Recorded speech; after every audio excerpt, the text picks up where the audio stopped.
Hey everyone, this is Michael for Spirit Comics coming at you with my review of The Mighty Captain Marvel #2. Now, I believe this is Jessica, also known as Spider-Woman. I wish her series had never been canceled. And this is a much better drawing of Captain Marvel because her bust is actually defined. Whereas in many issues of her comic, her bust isn't that defined. But I still like the comic series anyway.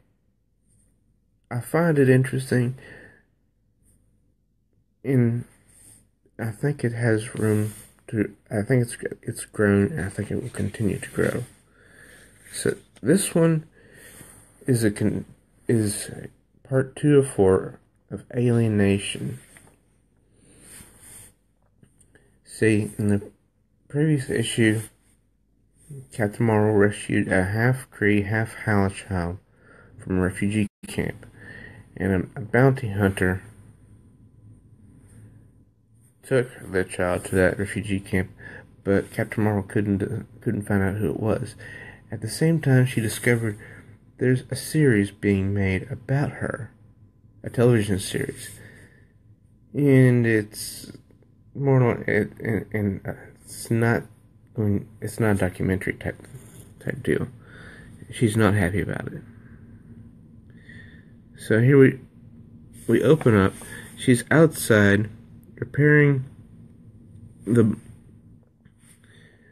space station, and thankfully we are given a nice drawing of her bust defined. And she says, "Oh yeah, looking good, Squatch. Last panel, Puck. Let's nail and bail. It's time." Then they start to sing MC Hammer's song. Can't touch this. Hammer time. Can't touch this. Oh. Can't touch this. Break it down.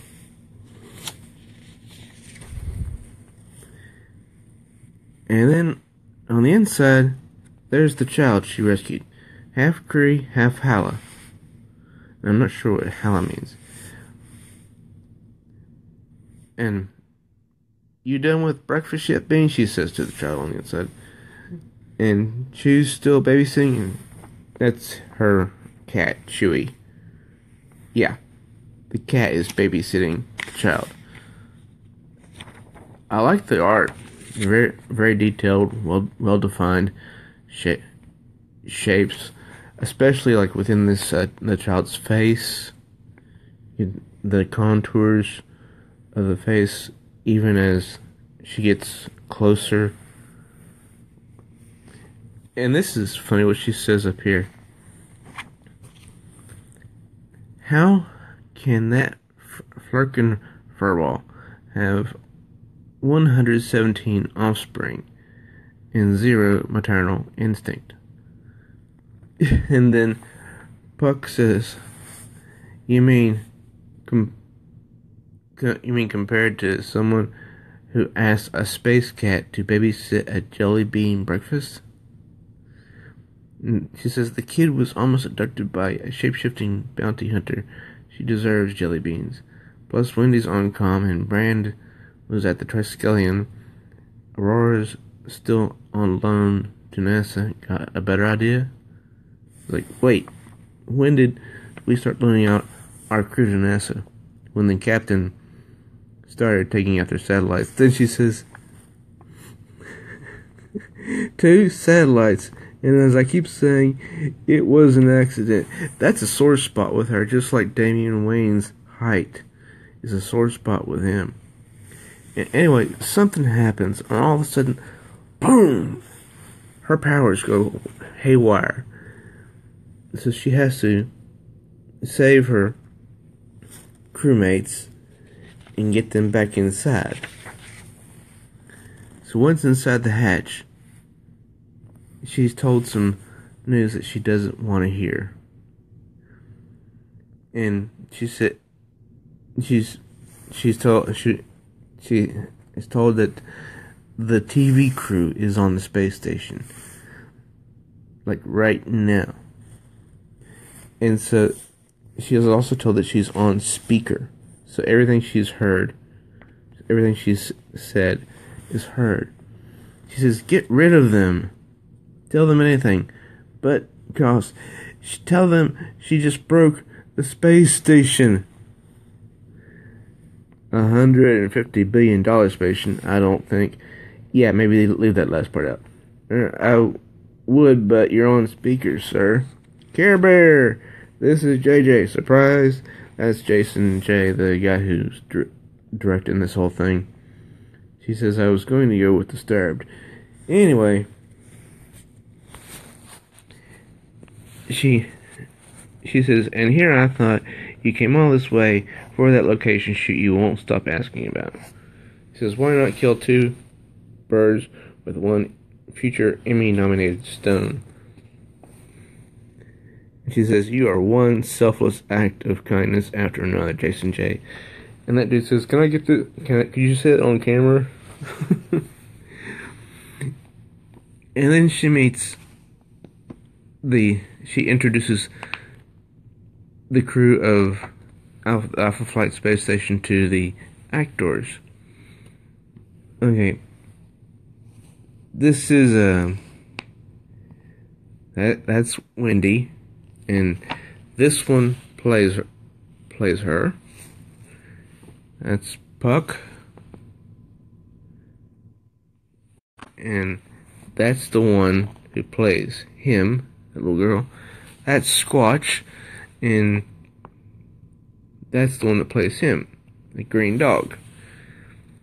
And Brand says, "At least she did. At least you're someone.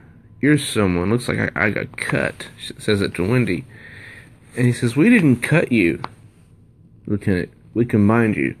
"Excuse me." "Combined characters. That green fur on the dog, that's you." She says, "Wow, that is." She's both shocked and irritated. "So stupid." "Not really," he says. "The Lieutenant Squatch plushie line tested off the charts." And so then the child, half Cree, half Hannah, notices that something is out there which shouldn't be. And then we see also down here some shots of the woman who plays Captain Marvel, and she shows a good amount of cleavage compared to Captain Marvel, who shows none. And I wish that Captain Marvel would show some cleavage like they used to have her. She used to, in her former iteration, or incarnation, whichever word you want to use, she actually did show some cleavage and did have a well-defined bust, okay? I'm a guy. I like that. And the child says, "It's real, Bean. It's real." Because Bean is the name that Captain Marvel used to be called when she was younger and lived in Boston. And she says, "Shh," and all of a sudden, her powers go off again. It seems whenever she's near that child, her powers go off.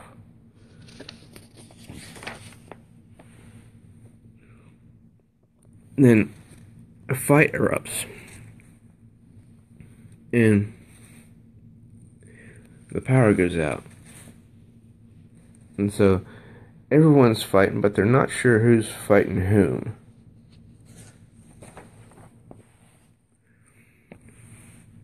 And she says, "Stop the cameras. Something's wrong. We need to assess damage. Did you hear me? Shut it all down. That's an order." And then someone hits her in the back. "JJ, Jason, what are you doing? This isn't you. This isn't right." "The Bean Moon. Bean in the moon." "The Bean Moon? You mean the moon pod? That's what she rescued her from. The one I found you in. Another that's like even more gigantic." And then She says, "All right, I know you're in here somewhere, shapeshifter. Which one of you is it?" And the one playing her says, "Is that like a metaphor? This shapeshifter, would it be a lead role? Would you be open to a rising young talent?" Guys, I need you to evacuate. And this one says something kind of interesting. "Captain, I'm telling you, it's me, but I feel like an imposter even in my own life." And she says, "Listen, you have to leave.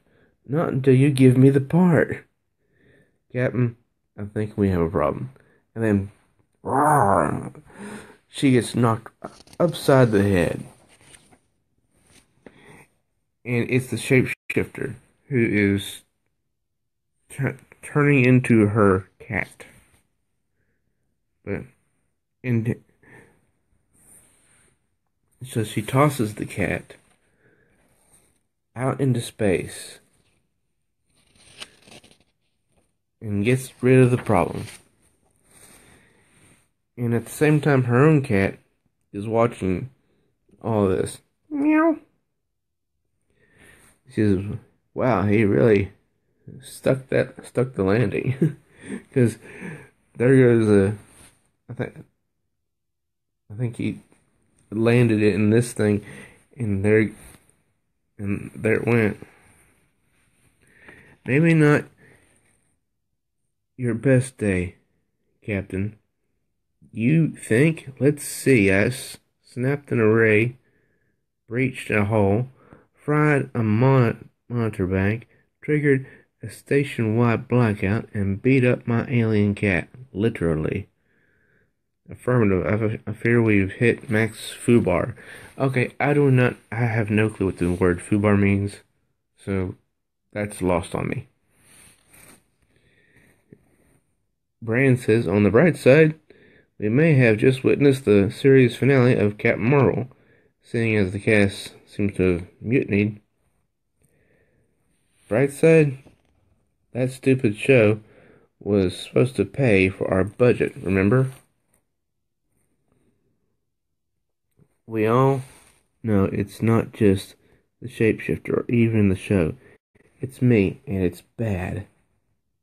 I've been losing control of my powers all day now. And she just crash.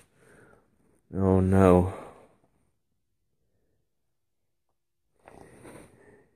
"Is it you, kid?" She's starting to figure out that when she's near that kid, bad stuff happens. So she orders. So she had ordered a DNA examination of that little child, and she says, "Wendy, are the results back from Bean's DNA sample?" You know, she's talking about the little child. And this down here is funny. It's kind of a dry humor.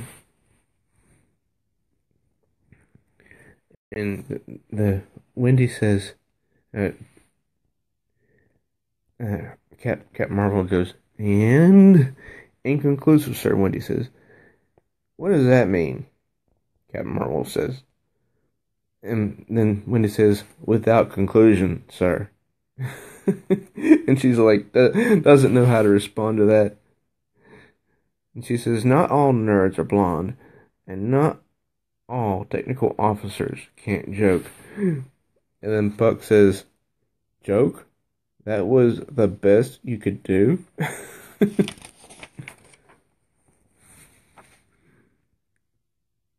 She says, "The Triskelions' genetic toolset is a fairly blunt instrument, right?